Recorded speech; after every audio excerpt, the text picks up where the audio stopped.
Hello, everyone. Thanks for joining us today. It means a lot to me to have you here. I'm going to read you a poem that I wrote inspired by Julia Chang's mural, which is inside the cafe of the San Jose Museum of Art.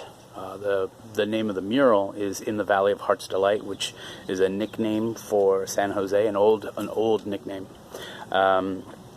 This poem is called Ode to the Delightful Hearts of the Valley. From this basin, between these ranges of hills made for feet and hooves, I've seen the sun at every angle at every moment of the day. I've seen moon rise up from every possible hill. This goes to impossible beauties, even when I was unprepared with eyes closed or overtly selfish and unblinking. In my time here, under the newest trees in this land of graveyard orchards and industries that fed 3 generations of my people, keeping my mom and her mom struggling to keep us from struggling, I have worked for a paycheck at every hour of the day. In all the seconds that come in a year, there are none I have yet to laugh in. This goes to those who've made me laugh. In every city this valley cradles. This goes to a family that taught me to worry less about money and to make laughter instead. I miss the folks that I have made it to 4 a.m. with. The sunrise set, protectors of the block, guardians of bookshelves on 2nd and Empire, 6th and San Salvador, 5th and Julian, all the way north, 1st Street. Maybe I was the mayor of Alviso, all 9 acres of it.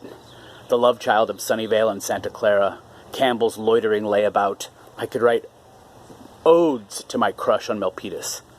And Los Gatos. I've heard of you.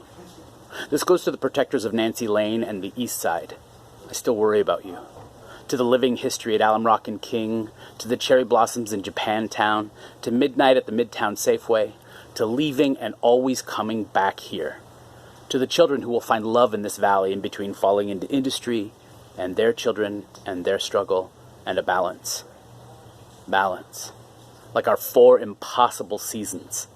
Light summer, summer, autumn, and extreme autumn. This goes to the streets in all of our cities and to the people who use them to get somewhere, but especially to those who the streets got to first. To those who push everything they own in front of them, on wheels, and yet have nothing to speak of. This too is for you. This goes to the valley I hope to die in. If only this body would generate enough ash to cover all the streets I've lived on. There is no perfection in perpetuity. Even a noble ancient industry of fruits and vegetables will be paved over for something easier. But the sun shines brighter here, to see the impossible beauties.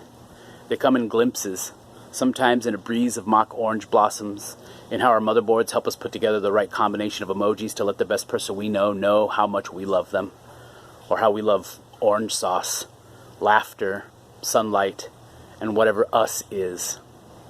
This is for the thousands of seconds we've spent together, here, yesterday, and today, and tonight. Thank you all. Thank you for filling this valley with your delightful hearts. This poem is written up for a poetry prompt that was provided by Allison Hedgecoke about talking about things that don't happen. And it's in response to what's going on in the way to San Jose, because it's all about here. It's all about home and what's happening with the pandemic. A response to flash report, breaking news, press release, and Pepper's leaving while trying to find the horizon. What happens doesn't.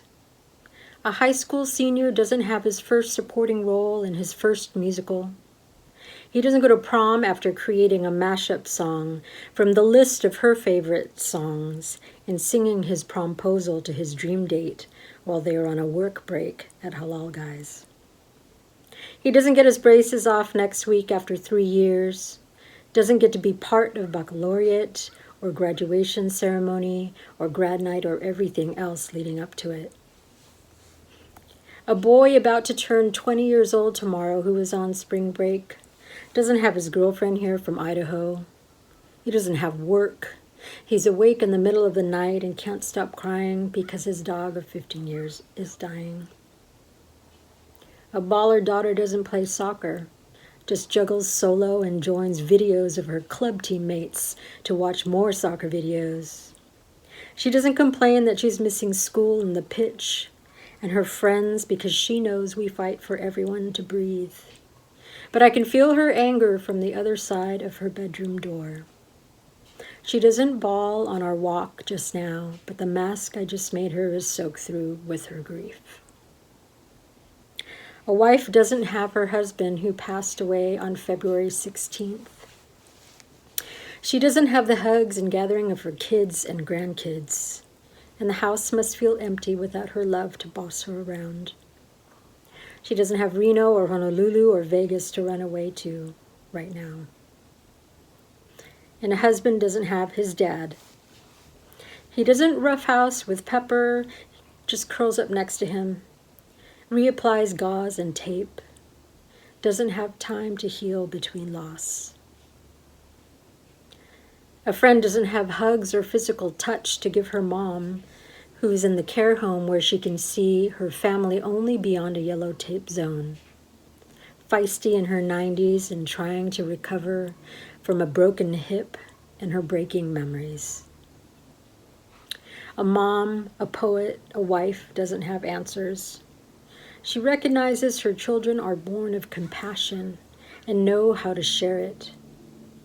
She doesn't know how to make it better right now, how to ease the suffering of so many beings. She writes this without an ending. She's used to doing that. She doesn't have her muses with her. They, like everybody, are on lockdown.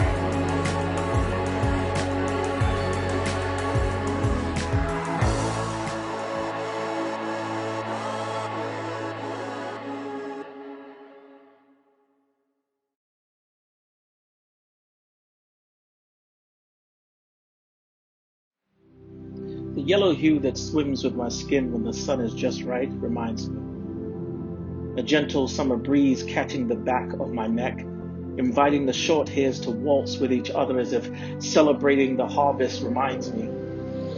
The smell of coconut cream curling my nostrils, my tongue aching for the thick of pepper pot soup to run its hills reminds me. December 24th reminds me. Friday evenings remind me. Mama's hand washing clothes, the pitch squeak that is created when her palms meet with water, soap, and a stained t-shirt reminds me. It all reminds me of a time when I could free fall into the boy I was and know the landing will be to cloud and cushion me into the man I'd want to be. Of a time when I held gravity in my hands and could touch the moon in every daydream, when time itself was endless and the four walls and roof were my chrysalis, a place that starts every memory, every reason for and how to. It's what I hold behind eyelids tight, in the corners of a tiptoed smile when the air feels distant, thick, and once feathers are shingled wings, misshapen to limit flight. This is when I spirit myself home and let it remind me how it feels to want to bloom again, to want again to love something so beautiful, despite how the world tears itself naked and homeless, despite the war it wages to change its own name to vanish. See, if love is battlefield lightning tending to its scars, then home is the battlefield collecting the wounded and resting their ash. The two have no choice but to harmony, hope into a soup of prayers. And now my home is her my post-mortem, an open door, a shield, open arms, a sharpened tip, something holy and hallowed is my savior.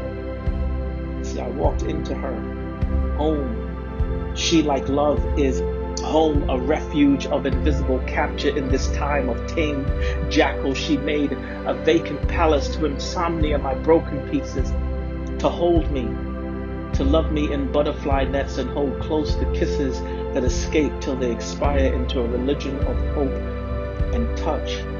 See, if love is where home resides, then I've lived in the gentle ceasefire of pain under her tutor, allowing me to surrender into a blissed palm of faith, caressed to be human again, to shelter and to be sheltered, because we fall so simple into sorrow, into hurt, into an avalanche of fear where the dark dances with fright and turns men into claws and women to dragons. It should not erase souls. It should refuse to abandon a sleeve of a man holding onto his own shoulders for fear that he may no longer battle the lightning, especially when it's the only thing that lets him burn, that lets him know he is alive, that he belongs to something further than his reach. Home is soil, and he should be grown from this place, nurtured, replanted in its arms, fed by it, and not left to see the dreamer in him die, but be the landscape he climbs into when the ash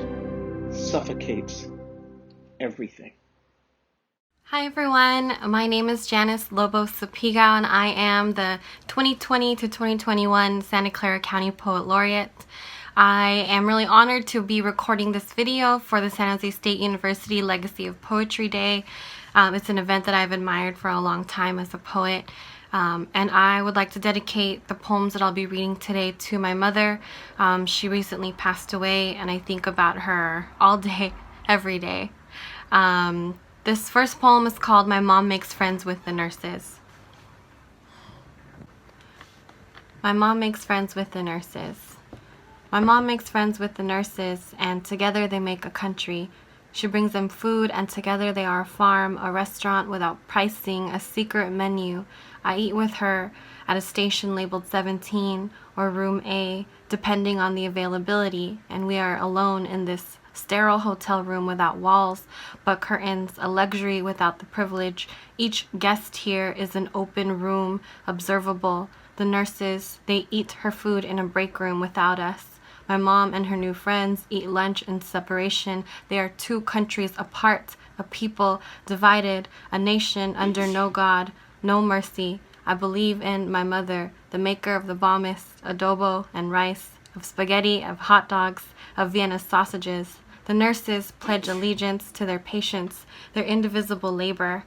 When we call for someone to come help us, anyone, a nurse, comes quickly, comes running when a machine beeps out of rhythm in our church.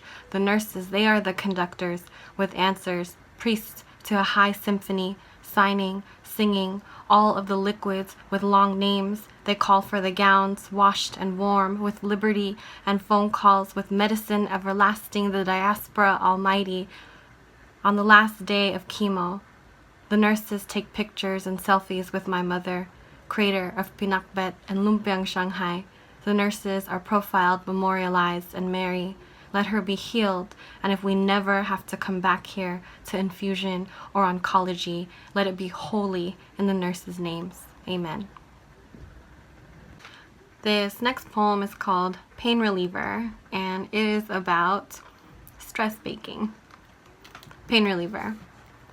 I'm making a chocolate cake with marshmallow buttercream and berry compote, but my fingers tense up, maybe from texting too much or holding on to too many things and people for too long, and I'll mix the oven roasted berries with water to chill, to make a sorbet.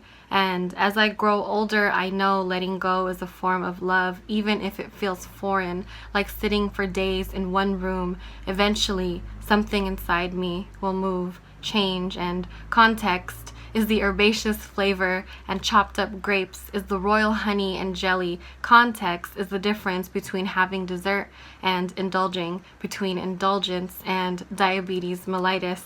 The difference is frequency, and maybe it's neuropathy or arthritis, or what about early onset osteoporosis? The tingling in my extremities is what I get for trying to diagnose myself in lieu of talking to more qualified people. It is the temptation to regenerate. Healing is sometimes to become anew, something out of scratch, pouring the batter into a pan, using a spatula to scrape the sides of a bowl, and I can only control how I feel, and I can't worry over what I don't know, like if anxiety is inherited, and if my brother will be okay. And what did I need to know the first time she went through treatments? And I returned to the same truths in my life, baking at 325 degrees Fahrenheit for 20 minutes, and rotate the pan halfway through the cook time for an even bake, for congruence, for comfort. Let it cool and enjoy, and rest your palms and knuckles, apply pressure, ice them, and share. What advice can I give to my future self but to gather my ingredients, to read all of the directions, to listen with your whole heart to your entire body, the recipe of an internal dialogue gone right when everything else is aflame.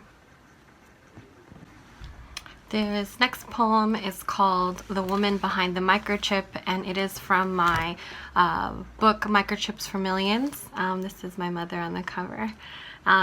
This poem shares a similar title to a book and documentary of a similar title, The Man Behind the Microchip. Seemingly there is, a single man who created the microchip. However, it is women in Silicon Valley who create the microchip every single day. And so this poem is about the woman behind the microchip. Ma said she went on break while her supervisor looked for her. Before she could get back in her bunny suit, she was whisked away into an office with whom she calls the big boss, and they cited products not working, employee reduction efforts, and needing to let her go.